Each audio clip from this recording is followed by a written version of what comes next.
Hello everyone, welcome back to another Age of Empires 4 commentary. I am Beyond, and today we have a special one for you. Today we have Liquid Demu playing as Zushi's Legacy in the blue, and then across the way we have Crackady's here playing the Byzantines in the purple. Today they're playing on Hidden Valley, aka Hidden Valley Ranch, so it should be a good matchup today. And we also have a co-caster for you today, TenFourTim. Tim, say hi. Hey everybody, I am very glad to be here with Beyond once again being in that Beyond section of Bed Bath and Beyond, and I'm very excited to be looking at some Byzantine gameplay from high level people. This Civ, it's something that not many people, if any, have really figured out yet. Yeah, it's definitely a new one. I would say it's safe to say it's your favorite new civilization so far, right? Absolutely. I love playing this Civ because it's so different. You know, this Civ has so many different ways to not only play, but so many different intricacies that I think nobody essentially has mastered at this point. It feels like just playing a different game when you're playing as the Byzantines. It truly does, and I love the art style. Like, look at how beautiful this is. I will say the one thing you can always say about Age of Empires 4, no matter if you like the meta or not, it's just a beautiful game and very, very well designed.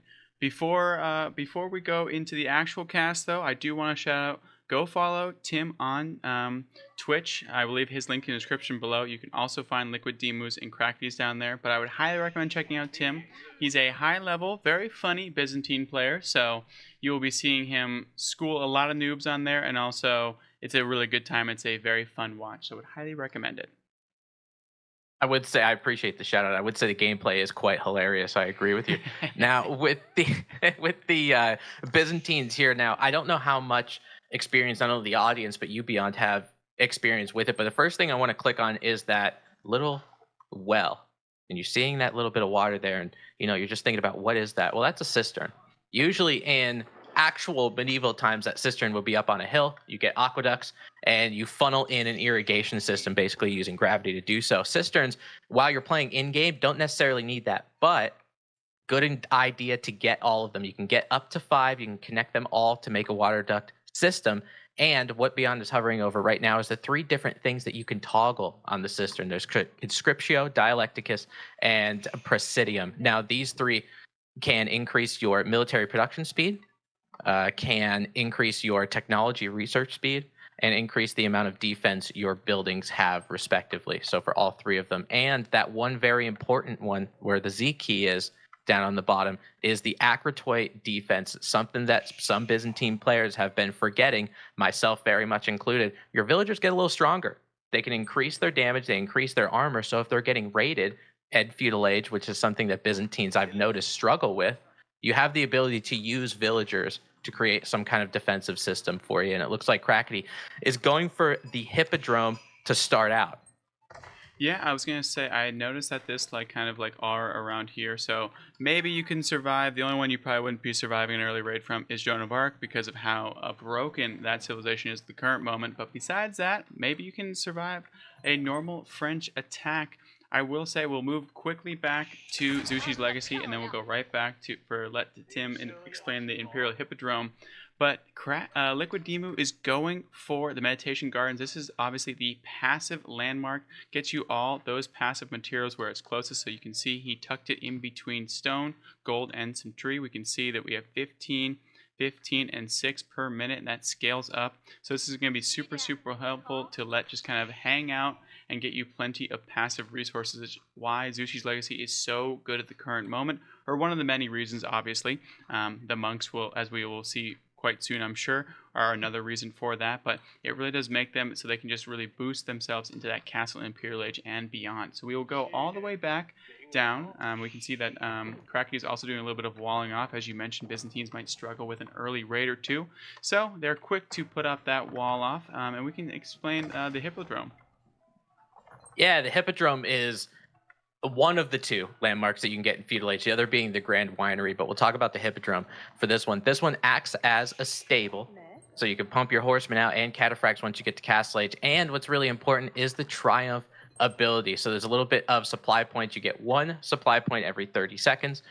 And as you use all of those supply points, it's how long your triumph actually lasts. You can get up to 40 at that point. So we're seeing a lot of people, if they want to get a little bit aggressive with Byzantines, they'll get a hippodrome and they'll start queuing a couple horsemen immediately, along with that technology, which is the Z key, exploitores, I think. That's good. My That was Latin good. is No, a little, that was yeah, good. a little shaky on the Latin here. But horseman damage versus villagers increase by 2, and you get a little bit of, they're little cut purses too. You get a little bit of a gold supply from those citizens on the opposite side. So I see a lot of people, maybe they'll go 2 horsemen, they'll get that technology, they'll pick off maybe a villager or 2. Issue is, when you're playing against Zushi's legacy, he is already building the Shaolin Monastery, and he's about 40% done. So by the time that hippodrome was done and you get a couple horsemen to actually start raiding, your opponent's already in Castle Age. So as I kind of foreshadow, I didn't watch this game beforehand, but I just kind of knew essentially what I was talking to Tim about before we actually started recording was it's kind of crazy that Sushi's Legacy can go Castle Age in 6 minutes, and sure enough, at the 6:05 mark, Liquid Demo dings Castle Age, and here are those monks that I was mentioning before.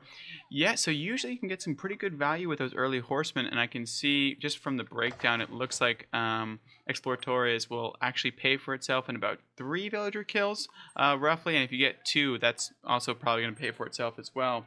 But you're not going to really have a chance at this point because there's already Shaolin monks ranging the battlefield, and these monks are absolutely insane. And I will say, as you're watching this gameplay, one thing to note is just how wonderful the sound is when they're attacking things. So just listen out for that. I'm not going to turn up the audio or anything like that, but they also can go collect some relics already, and that is 640, and they're already picked up 1 relic and bringing it back home, which makes it absolutely insane. And remember, they're battle monks, so they can also attack while they're carrying this relic home.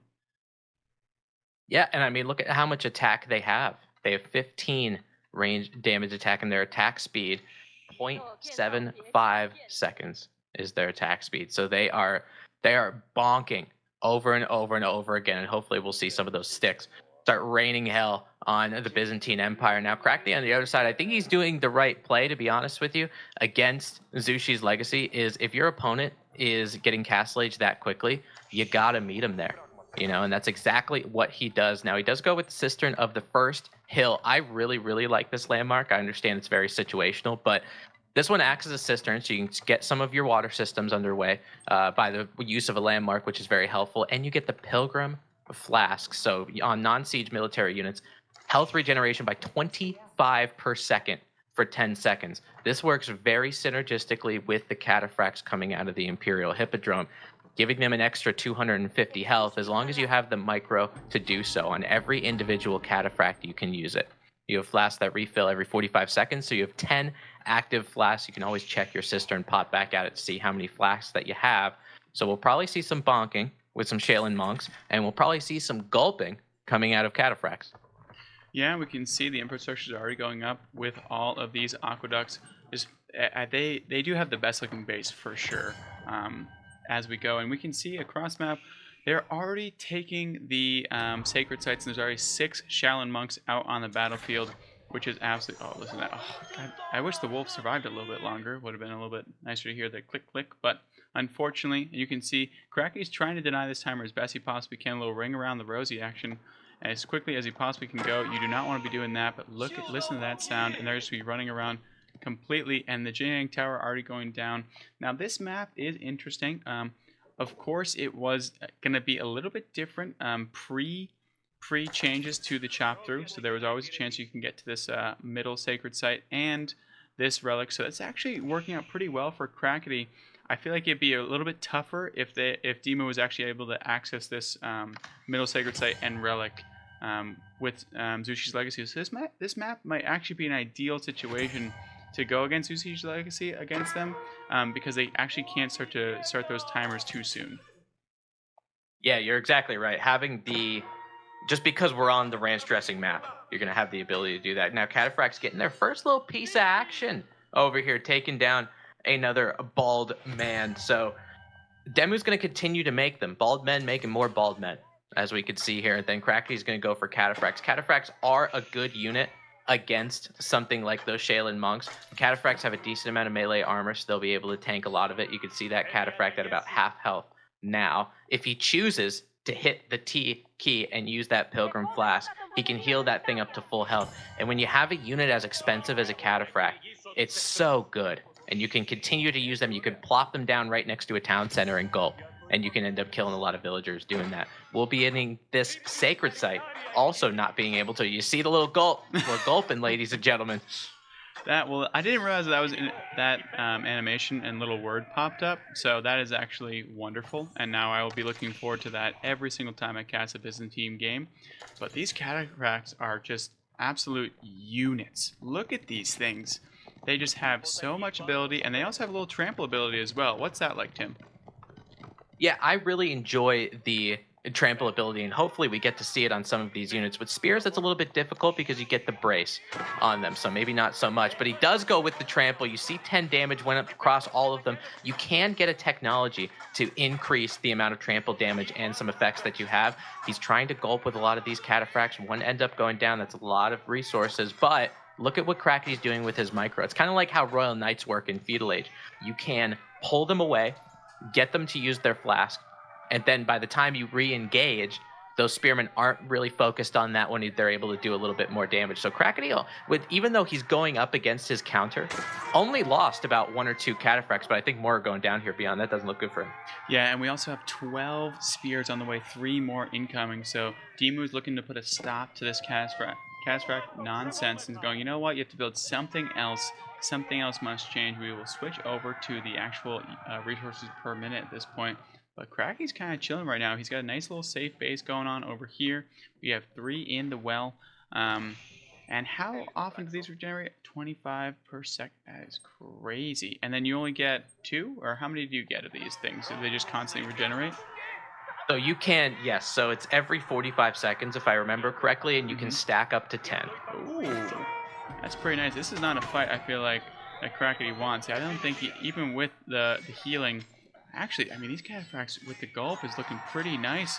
I take it back. These things are absolutely slicing and dicing down. Every single spearman goes down. The Cataphracts are now walking away, happy, gulping away, and just kind of just full up to heal. That's nuts. Yeah, and I think there was an important thing too. You're seeing all of them getting that heal. It means he's using the Triumph ability. The Triumph ability means they have 30% increased movement speed. Their attack is a little bit higher. You see the +4. Their attack speed is a little bit higher as well. So that's why he was able to carve up that many spearmen up there. And honestly, when taking that fight, I know when you see a group of spearmen surrounding anything on horseback, you're like, oh, this doesn't look good. But looking at it, I think from doing enough Fast Castle Cataphracts, I was like, oh yeah, that's a good fight. Well, that's why you're here. I bring in the best when I cast the Byzantines for sure. So we can see these Cataphracts are looking to get a little bit of damage done on the eco side of things. Another Spearman Horde, so let's see if they can take down this one. This one is slightly larger than the last one, so it might not be as ideal, but they're just going to be running all around. Dimu has fully walled off this side, so these Cataphracts are going to be in a rough spot now, which is not where they want to be. They're running around, and they're just getting constantly pot-shotted by this TC, which still has that old China ability to just throw those cannonballs out at armor units, so it makes it a little bit better than normal for aggressive. And now we can see they're trying to corral all of these Cataphracts into doing some damage, and they're actually taking down a ton. Yeah, and I think for how many spearmen there are and how many barracks he's pumping out of, I think Demu is doing an absolutely fantastic job of making sure his villagers stay alive and stay safe. And you got to be thinking here, even though Cataphracts, obviously they're good units, they're strong units, they're going to be able to raid, take down villagers, all that kind of stuff. You got to be thinking about what else you want to do in your army composition. Now, Demu, he's got a lot of Chinese villagers out here in harm's way. He's trying to quick wall around this area. Hopefully he'll get a little bit of time there, but Cataphract's going to be able to take that wall down. Spearmen don't necessarily have the mobility. They trample through that villager mass. You got to remember that trample is only doing 10 damage. It's not a charge. You're not killing anything with it. So he did not lose any villagers. He might lose 1 or 2 right now, but he's going to lose his entire Cataphract mass. This is terrible. Yeah, and there's still 31 spearmen, castellated spearmen on the map, and they can start to make their way over to Crackety's base when they finally finish off this one Cataphract, and it is down to 5 Cataphracts to 31 spearmen. We do see a little bit of trade being set up here from Crackney. Are the Byzantines known for their trading, or is this more just like trying to keep up with Zushi's crazy economy? So they do have special trading kind of synergies that they have. They can get olive oil with their trade, which is very nice. And also, if you look at one of the neutral trading posts, if you put a mercenary house near one of those trading posts, you can see the two units that are blurred out there. You can use olive oil to make different mercenary units. So if you put a mercenary house there, you would be able to do that. That's one particular perk from the Byzantines. Usually you check your gamble. You look for both trading posts and you see what units are there. And if that's good enough for the civ that you're playing against, maybe it's worth doing. Oh, we have mercenary war elephants over here, which would be electric to say the least. If we saw elephants coming out in this game, also be an instant thumbnail for me, which would make my life incredibly easy. And we would love that. But this is a large spearman mass running into Crackney's base. I don't know how he's going to defend this. No, because the only thing he really has is Catafracts. And with the Byzantines, when they do make outposts, they have an ability to put, instead of a Springald emplacement, Mangonel emplacement. So that could be really useful. Triumph ability coming out for Crackety. Villagers using the Akratoid defense. You could see the spears on those things. And for Spearmen, just because they don't have much in the way of melee armor, the villagers are going to be soaking up enough damage because of the armor that they have. Remember, they get +2 armor from the Akratoid defense. Not a lot of villagers went down. Economic count 51 to 48, while Crackety just took down about 30 spearmen at the cost of maybe 4 villagers and 2 cataphracts. That worked a lot better than I thought it was going to. I was going to say, that worked way better because only 10 villagers went down this entire game. Imagine if anyone else's villagers were in that situation. They would have all been skewered. That was, I mean, fair play for Kraken, and also fair play for the Byzantines. They have something for pretty much every situation, which I'm sure would also make it a bit difficult to play as an inexperienced player. So if you're looking to get into something, Byzantines might be more of a second choice civ, but they look like really fun, but it does look like there's a lot of small micro things to make them play at a very high level.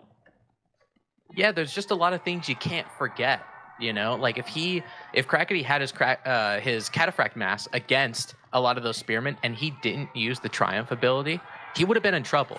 You know, so those are the very small minutiae, the very small intricacies of this civ where if you don't do it right, you will lose games. So it's very rewarding when you do end up getting a win on one of those. Now you're seeing olive oil actually start increasing for Crackety, and a lot of that is because not only did he start trading a little bit, but he's also gathering berries over there on the right side. So for berries, you're dropping off 10 and he has wheelbarrow, so he's dropping off 15. Half of it also gets olive oil, so he's getting +8 for all of those. For berries and for fish, you are able to get them just exogenously instead of actually making olive growth. So hopefully he'll be able to use some of that oil. On the other side, Demu's already got a granary transition going. This is, you know, we see this from China players over and over and over again.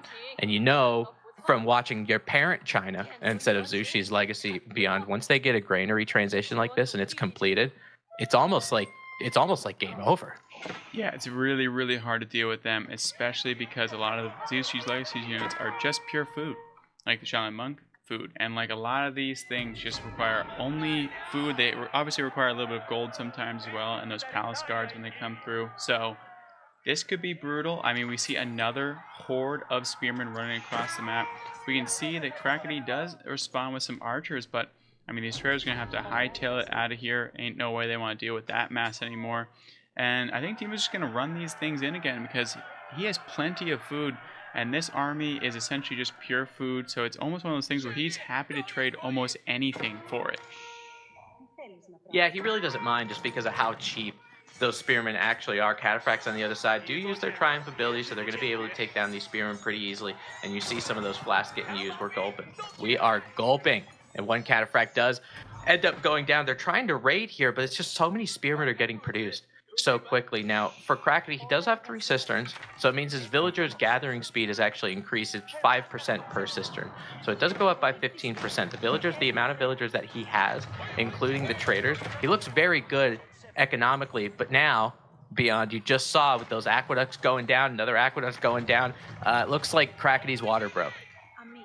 That's absolutely brutal. And we can see the traders are also not being very productive right now. The Catafracts have been completely dealt with because of how many spearmen are being produced. And at this point now, he's down to just one water on the well. And what does that mean, Tim? Why is that so terrible? Well, I mean, you're losing your villager gathering speed, right? So it goes from Hmm. 15 down to 5%. You're losing your military production speed that goes up 20% per cistern. So it's 20, 40, 60, 80, 100. So right now his military buildings aren't producing as much as he would like them to. And also, if he wanted to research any technologies, it becomes difficult. And even though the Byzantines get a little bit of passive stone, because every time they build a building based on how many tiles that building is how much stone they get. They get 2 per tile.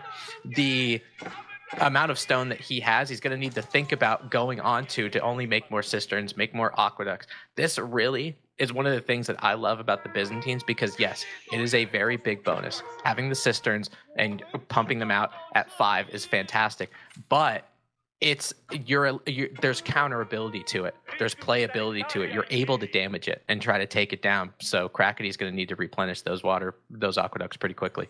Yeah, and Demon knew exactly very high level play there just to go after the middle aqueducts just to cause the most damage that he possibly could at one time, and knew exactly what he needed to do to really cause damage to the Byzantines. Some of the newer players might have just dropped in and attacked this market or attacked the actual cistern itself, whatever it may be, but these are the squishiest kind of things to go after. Only 600 health is there, and also looks like Demo was going after this trade as well. Doesn't want to deal with this any longer. So he's going to be sitting there. But Zushi's library is now going up on the other side of the map. And that is Age 4. So we are going to see a pretty fast Imperial Age for how much trading has been going on in terms of army masses. Usually when this much military kind of back and forth goes down, you don't usually see a civilization be able to get up to Imperial Age in 21 minutes. No, absolutely not. And you know, from Zushi's library, there are quite a few different technologies that are really, really good. The one that he's getting right now, Dynastic Protections, allows production of unique cavalry units. Those Imperial Guards are something to fear. So now he's going into cavalry. On the flip side, Crackety continuing to be in Castle Age. No signs of Imperial Age coming in soon. Going to try to take a fight. Now he has enough archer mass where he's going to be able to deal with it. And look at that. We're not seeing HRE. This is not the Western Roman Empire. This is the Eastern. The Byzantines had the ability. They signed the Western mercenary contract, a groundbreaking deal out of the mercenary house. So you're able to get longbows, Landsknecht, and Streltsy if you get to Imperial Age. Yeah, I mean, Cracky's pulling out all the stops and doing super well at kind of hanging in this game. I can say for sure if I was dealing with all those raids, I would not be faring nearly as well. So Cracky is showing off his high skill level with even staying in this and also taking trades that are advantageous for him. We can see on the other side of the map, it looks like we see the Mount Lu Academy coming in for Demu as well. And he's just chilling right now. He's setting up his entire infrastructure, as you mentioned, switching to all cavalry units. He has 8 stables tucked away back here. Going to start to produce massive amounts. He hasn't even hit close to Popcat yet, but he will be quite soon with this full granary transition. And it's just going to be a quick. I mean, there's nothing over here that can really deal with a massive cavalry ball that's going to be coming in with some heavy upgrades. And the thing is, look at the difference in economy too. Beyond like Crackety has been bottlenecked on food for some time because you got to be thinking about doing an Olive Grove transition, which is going to be difficult for him to do. He has a decent amount of gold just because of the traders, but they've been harassed pretty much nonstop. Where on the other side, Demu has 2,000 food per minute. So all of these units you saw, he just queued 9 different Imperial Guard. So but now it's 11. So he's going to be able to continuously pump these things out. And Crackety is going to be struggling on the economic side of things. Those cisterns don't go all the way to things like those outside bore that he has on the eastern side of the map. So that's just normal gathering speed. Yeah, and as you mentioned, here come the Imperial Guard. They're rolling through. This is going to be brutal to deal with. Heavy melee cavalry coming in on that Imperial Age.